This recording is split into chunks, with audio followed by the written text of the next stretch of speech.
Back to the high. Uh-oh. Oh, that's interesting.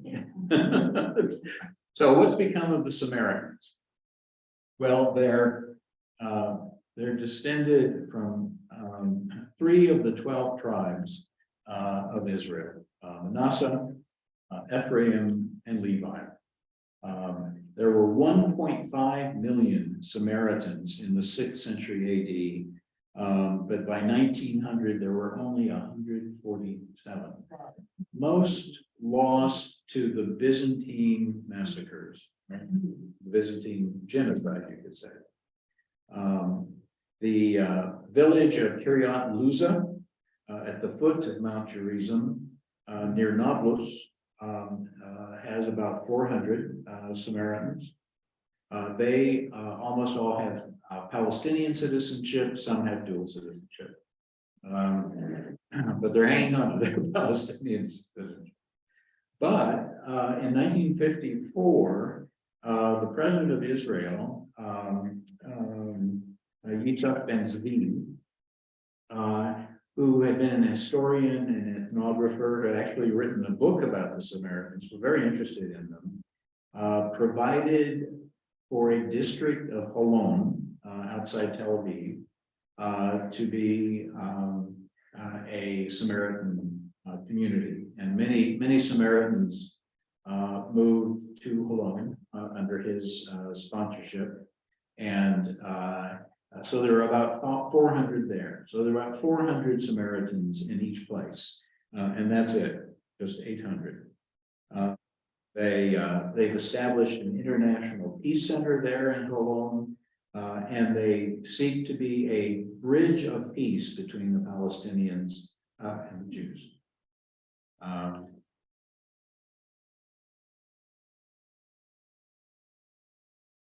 So I'm going to skip the Zoroastrians, if you don't mind too much. And so move on about 5 slides to the Kalasha. There we go.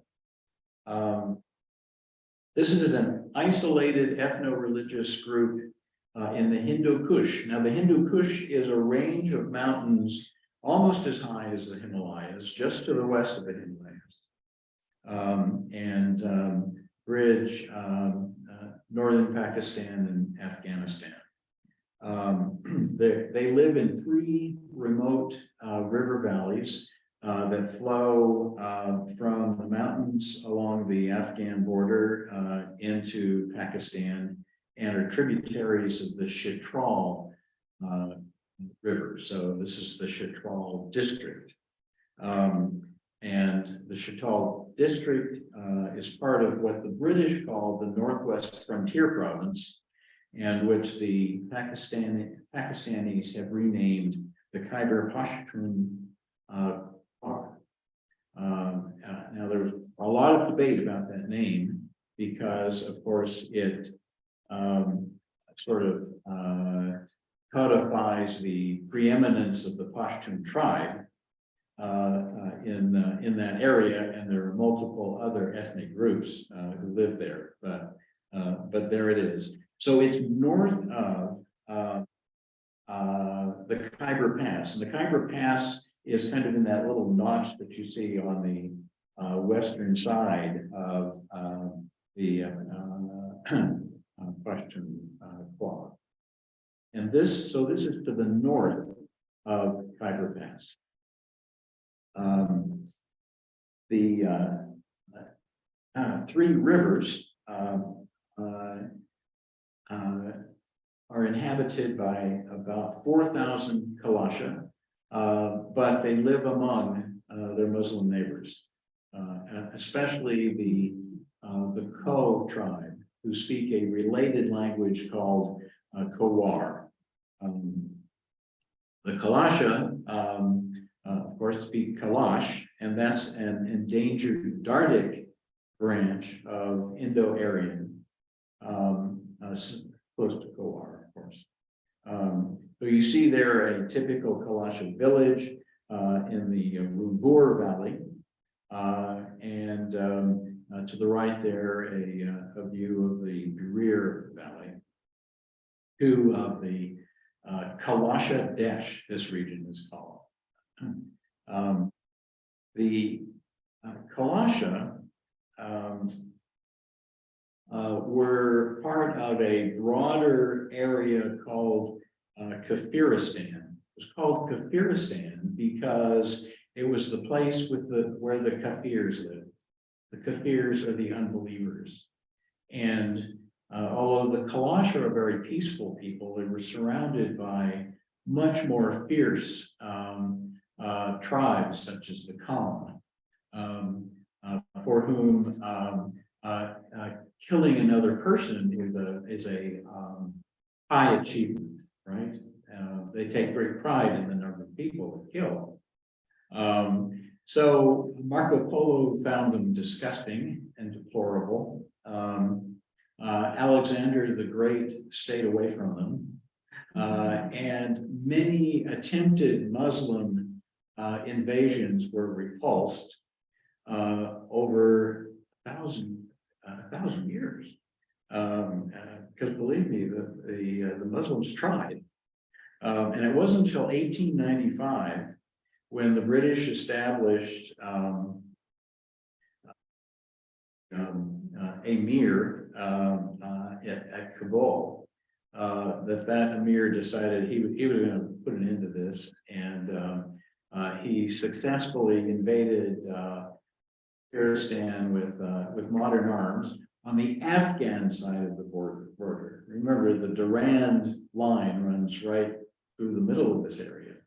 So the Kalash on the Pakistani side were preserved from this, but the Abdur Rahman forcibly converted all of the tribes on the Afghan side and renamed the province Nuristan. Now remember, Nur is light. So this is the land of the enlightened ones, enlightened because of the generosity of the emir, right? Who forced them in Islam. Okay. So this is on the border of Nuristan now, and it's still known as Nuristan. This is also the setting of Kipling's The Man Who Would Be King. You might remember that story. Next slide. So who are these Kalasha?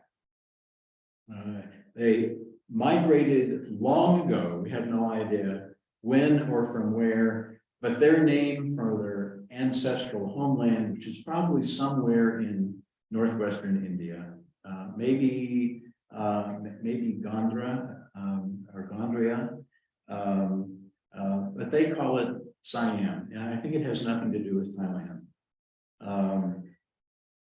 Their belief is a mixture of animism and ideas that they seem to have inherited from Rigvedic Hinduism. They're polytheistic. Rama Ragan is the creator god, also called Dizal in the Kalash language.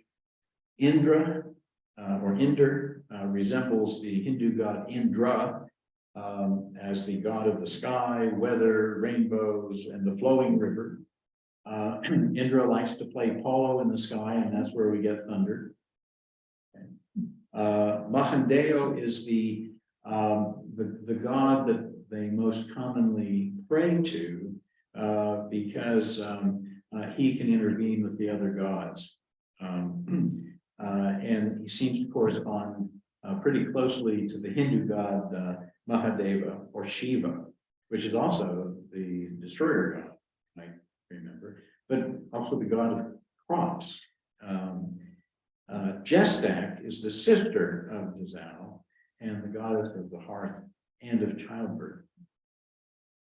The forest is full of mountain fairies called Suchi, and they all have rather violent male partners called Varoti, and that seems to correspond to this Sanskrit term Bhattaputri.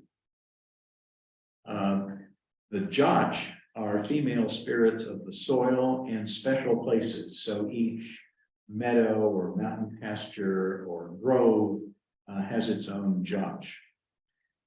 Krumai is the goddess of the mountain. Tirich, which at 25,000 and some feet is the highest mountain in the Hindu Kush and the highest mountain in the world outside the Himalayas. Shrines and altars are found throughout the Kailash Desh, this region where the Kailash live. Kailash practices include rejecting anyone who converts to Islam. As one Kailash said, quote, "They cannot live among us anymore," unquote. But Muslim villages are nearby, so you might not have too far to go to visit your family. Kailash-speaking Muslims constitute about half of the population of the Kailash Desh.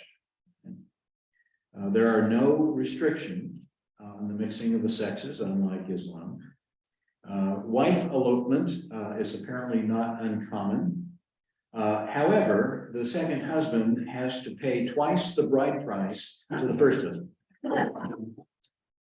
And if it's simply a sexual dalliance outside of marriage, the offender has to pay a fine to the husband. Women have to confine themselves in the village Bashaleni during menstruation and during childbirth. Goat sacrifice is commonly practiced on any important occasion.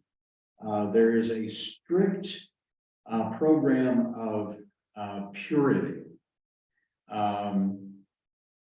And an example is prepubescent boys are considered pure, and to preserve their purity or enhance their purity, they guard goats high on the mountain. And the higher on the mountain you go, the more pure, right? So, for example, if you try to purify your house, it doesn't work if the house above you is not pure. And as you walk by a Kailash house, you dare not touch it because you will make it impure. So, and the rules go on and on and on from there. The horse is sacred among the Kailash, not the Mahandeo shrines feature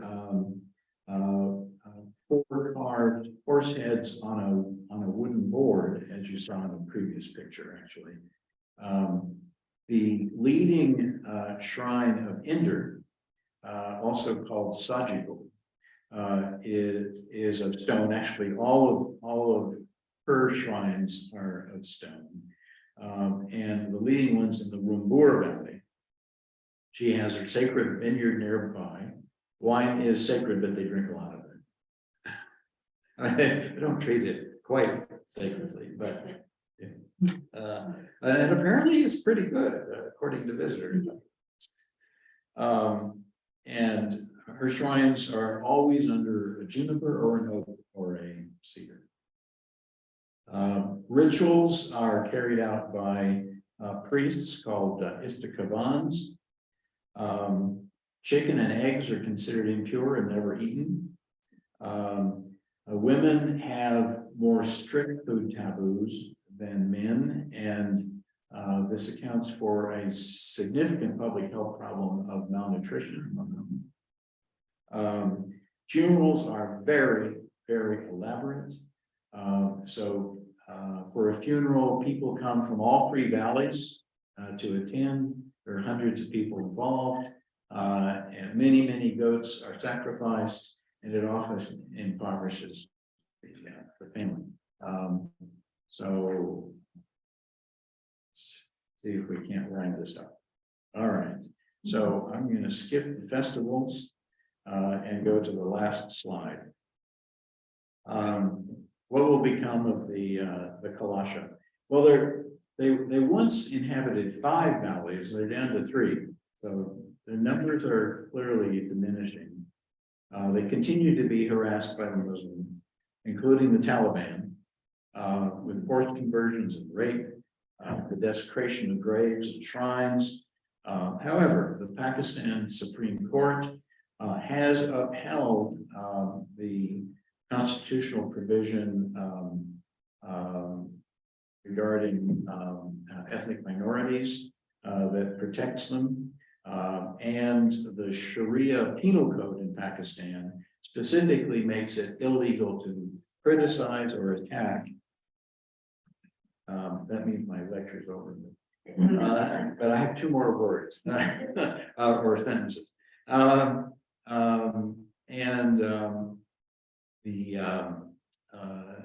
So both parts of Pakistani law have been invoked in their favor. Imran Khan himself has declared forced conversion to Islam to be un-Islamic. So to close, I'll quote Reginald Schomburg, who was an ethnologist who wrote Kathirs and Glaciers in 1938. Before long, they will be persuaded to become Mohammedans, and then will be bad Muslims instead of good pagans. Thank you very much.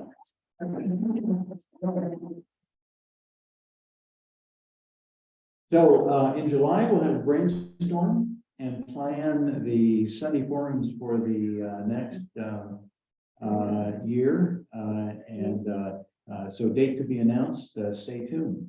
And thank you very much for your attention. And you can find me with questions privately, since we're supposed to be.